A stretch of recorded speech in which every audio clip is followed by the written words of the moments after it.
नमस्कार। आकाशवाणी देहरादून से प्रस्तुत है प्रादेशिक समाचार। पहले मुख्य समाचार। सरकार ने स्वास्थ्य के क्षेत्र में प्रदेश की आम जनता को दी बड़ी राहत। राजकीय मेडिकल कॉलेजों में इलाज के लिए आने वाले मरीजों से अब एक समान यूजर चार्ज लिया जाएगा। 38वीं राष्ट्रीय खेलों की अंक तालिका में कर्नाटक 5 स्वर्ण और 2 रजत पदक के साथ शीर्ष स्थान पर, उत्तराखंड एक कांस्य पदक के साथ 12वें पायदान पर बना हुआ है। राज्यपाल गुरमीत सिंह ने जोर देते हुए कहा कि मानवता का भविष्य पर्यावरण की सुरक्षा और जैव विविधता के संतुलन पर निर्भर करता है और कैलाश मानसरोवर यात्रा के मई में शुरू होने की संभावना है।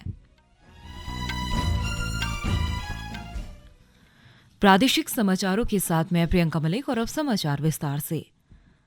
सरकार ने स्वास्थ्य के क्षेत्र में प्रदेश की आम जनता को बड़ी राहत दी है।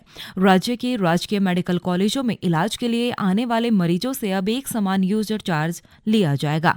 आईपीडी पर्ची बनाने से लेकर बेड और एम्बुलेंस का एक समान शुल्क तय किया गया है। उत्तराखंड में 5 राजकीय मेडिकल कॉलेज देहरादून, श्रीनगर, हरिद्वार, हल्द्वानी और अल्मोड़ा में संचालित है। इसके साथ निर्माणाधीन राजकीय मेडिकल कॉलेज रुद्रपुर और पिथौरागढ़ के संबंध चिकित्सालय भी संचालित है। इन मेडिकल कॉलेजों के अस्पतालों में मरीजों का पंजीकरण शुल्क, बेड, एम्बुलेंस और अन्य पैथोलॉजी जांच की दरें अलग अलग है। मुख्यमंत्री पुष्कर सिंह धामी ने राजकीय चिकित्सालयों की तर्ज पर मेडिकल कॉलेजों के अस्पतालों में यूजर चार्ज की एक समान दरें लागू करने का फैसला लिया है। स्वास्थ्य सचिव डॉक्टर आर राजेश कुमार ने बताया कि सभी राजकीय मेडिकल कॉलेज में यूजर चार्जेस में एकरूपता लाने के लिए एक समान दर तय की गई है। स्वास्थ्य सचिव ने कहा कि एक समान यूजर चार्जेस होने से संपूर्ण राज्य के राजकीय मेडिकल कॉलेजों में एक समानता आने के साथ साथ मरीजों को नवीन दरों का लाभ भी मिल सकेगा। और अब बात करते हैं राष्ट्रीय खेलों की। उत्तराखंड में चल रहे 38वें राष्ट्रीय खेलों की अंक तालिका में कर्नाटक 5 स्वर्ण और 2 रजत पदक के साथ शीर्ष स्थान पर है। मणिपुर 4 स्वर्ण पदक के साथ दूसरे और महाराष्ट्र 2 स्वर्ण पदक के साथ तीसरे स्थान पर है। वहीं उत्तराखंड एक कांस्य पदक के साथ अंक तालिका में 12वें पायदान पर है। बागेश्वर की ज्योति वर्मा 38वें राष्ट्रीय खेलों में उत्तराखंड के लिए पदक जीतने वाली पहली खिलाड़ी बन गई है। उन्होंने देहरादून के स्पोर्ट्स कॉलेज में आयोजित वुशु प्रतियोगिता में कांस्य पदक जीता। खेल मंत्री रेखा आर्य ने राष्ट्रीय खेलों में उत्तराखंड के लिए पहला पदक जीतने पर ज्योति वर्मा को बधाई दी है। खेल मंत्री ने कहा कि ज्योति से प्रेरणा लेकर प्रदेश के अन्य खिलाड़ी शानदार प्रदर्शन कर पदक जीतेंगे। हरियाणा की रामिता जिंदल ने 38वें राष्ट्रीय खेलों में महिला 10 मीटर एयर राइफल क्वालिफिकेशन में विश्व स्तरीय प्रदर्शन करते हुए पहला स्थान हासिल किया है। उन्होंने बुधवार को त्रिशूल शूटिंग रेंज में हुए इस मुकाबले में 334.9 स्कोर किया, जो पेरिस 2024 ओलंपिक खेलों में कोरिया की बान ह्योजिन के 334.5 स्कोर से बेहतर था। रामिता ने 0.4 अंकों के अंतर से महाराष्ट्र की आर्या बोरसे को पीछे छोड़ते हुए शीर्ष स्थान हासिल किया। शूटिंग प्रतियोगिता का फाइनल मुकाबला आज महाराणा प्रताप स्पोर्ट्स कॉलेज में आयोजित होगा। टिहरी जिले के शिवपुरी में सैंड बीच हैंडबॉल प्रतियोगिता को लेकर देश भर के खिलाड़ियों में उत्साह है। कल पुरुष और महिला वर्ग में कुल 8 मैच खेले गए। पहले मैच में राजस्थान की टीम विजयी रही, जबकि दूसरे मैच में स्पोर्ट्स सर्विसेज कंट्रोल बोर्ड ने उत्तराखंड को शिकस्त दी। एक अन्य मैच में उत्तर प्रदेश ने गोवा को हराया। पुरुष वर्ग में तेलंगाना और झारखंड के बीच खेले गए मैच में झारखंड के खिलाड़ियों ने शानदार प्रदर्शन करते हुए जीत हासिल की।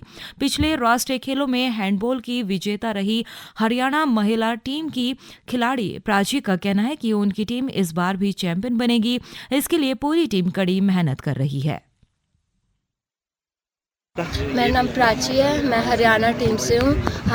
हमारा लास्ट ईयर हम लोग चैंपियन थे, इस बार भी हम चैंपियन ही बन के जाएंगे। हम लोग 3 मैच अभी जीत चुके हैं। कल हमारा सेमीफाइनल होगा और हमें यहाँ का रेजिडेंटल भी अच्छा लगा। यहाँ फैसिलिटीज़ भी अच्छी दी हुई है हमें और काफ़ी मैचेस को देख के भी हम लोगों को और कुछ भी सीखने को मिल रहा है। टिहरी से खेल अधिकारी दीपक रावत ने बताया कि शिवपुरी में sand beach handball, kabaddi, volleyball की प्रतियोगिताएं चल रही है, जबकि टिहरी बांध में कैनोइंग, कायाकिंग और रोइंग की प्रतियोगिता आयोजित होनी है। हमारे जनपद टिहरी में कायाकिंग, कैनो और रोइंग के इवेंट हैं, जबकि शिवपुरी टिहरी में हमारे बीच गेम्स का आयोजन हो रहा है, जिसके जो है बीच हैंडबॉल के अभी हमारे मैचेस शुरू हो गए हैं। हर दिन प्रत्येक दिन 8 मैच खेले जा रहे हैं, 4 पुरुष वर्ग में, 4 महिला वर्ग में। इसका जो है फाइनल 31 तारीख को होगा। उसके बाद हमारे जो नेक्स्ट गेम है बीच के, वो शुरू होंगे, जिसमें वॉलीबॉल, बीच वॉलीबॉल और बीच कबड्डी का आयोजन होना है। जबकि रोइंग और कयाकिंग कैनोइंग का जो स्पर्धा है वो 3 तारीख से कोटी झील में आयोजित की जाएगी। सभी तैयारियां जिला प्रशासन के माध्यम से खेल विभाग के द्वारा संपूर्ण कर ली गई। ये समाचार आकाशवाणी के देहरादून केंद्र से प्रसारित किए जा रहे हैं। प्रदेश के 8 जिलों के 11 शहरों में राष्ट्रीय खेलों की विभिन्न स्पर्धाएं चल रही हैं। इसी कड़ी में उधम सिंह नगर के रुद्रपुर स्थित मनोज सरकार स्पोर्ट्स स्टेडियम में वॉलीबॉल प्रतियोगिता शुरू हो गई है। पहले दिन वॉलीबॉल मुकाबले में केरल ने पश्चिम बंगाल को और दूसरे मुकाबले में राजस्थान ने हिमाचल प्रदेश को शिकस्त दी।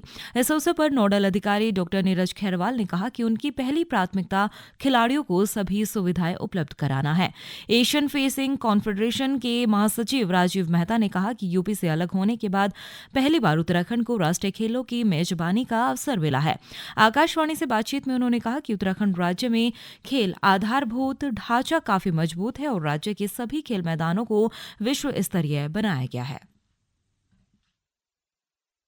देखिए, आपने जो इंफ्रास्ट्रक्चर यहाँ बनाया, आप देखिए सब घूम घूम के स्टेडियम्स, वर्ल्ड क्लास इंफ्रास्ट्रक्चर यहाँ उत्तराखंड में बना है। आप देहरादून चले आइए, आप हरिद्वार चले आइए, ऋषिकेश चले आइए, हल्द्वानी चले आइए, इतने अच्छे स्टेडियम जो बने हैं, ये बहुत बड़ा अचीवमेंट है खिलाड़ियों का और सरकार का। तो मैं सोचता हूँ कि खिलाड़ी अब नशे से दूर रहेंगे और खेल की तरफ आगे झुकेंगे।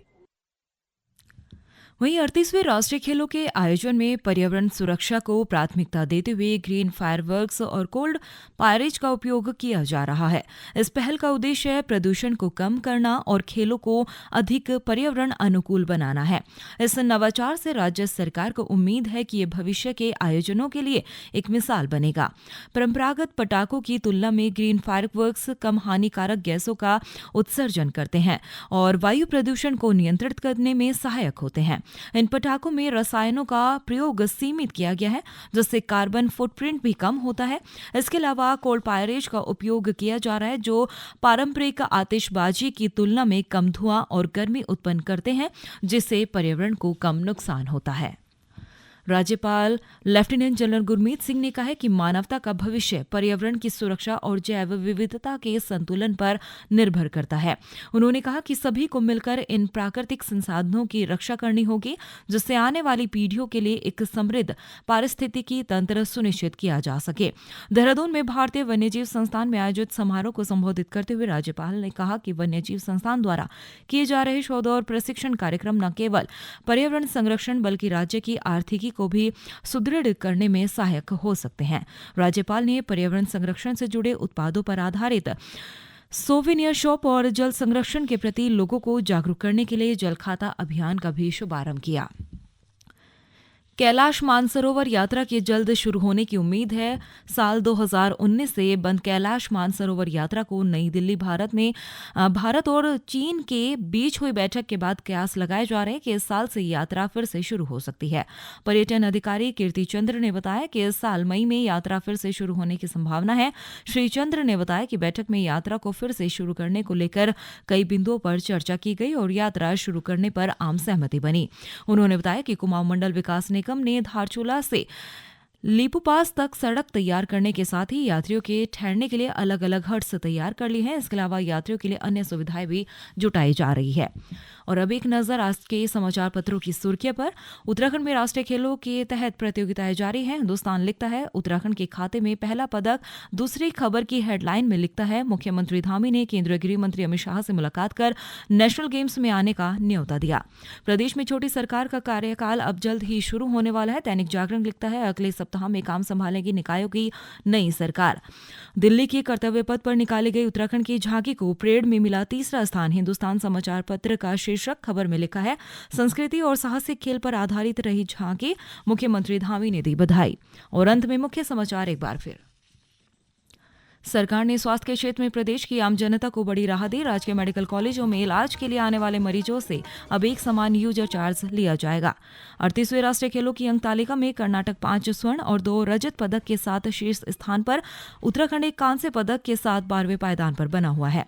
राज्यपाल गुरमीत सिंह ने जोर देते हुए कहा कि मानवता का भविष्य पर्यावरण की सुरक्षा और जैव विविधता के संतुलन पर निर्भर करता है और कैलाश मानसरोवर यात्रा के मई में शुरू होने की संभावना है।